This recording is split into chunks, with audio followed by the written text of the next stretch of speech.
सांगितलं मला. आता त्रास किती दिवसापासून तुम्हाला? त्रास तो मला म्हणजे 1 वर्ष झाला.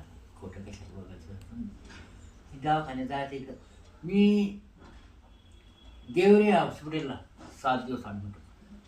पोऱ्याचं ॲक्सिडेंट झालं तिकडं, तर तिकडं मग ती ओळख जास्त झाली ना, मग ती म्हणजे पाय जास्त दुखतो, ऑपरेशन कर. ऑपरेशन करायचं 7 दिवस ॲडमिट केलं. पण बी पी वाढून जायची, कमी व्हायची.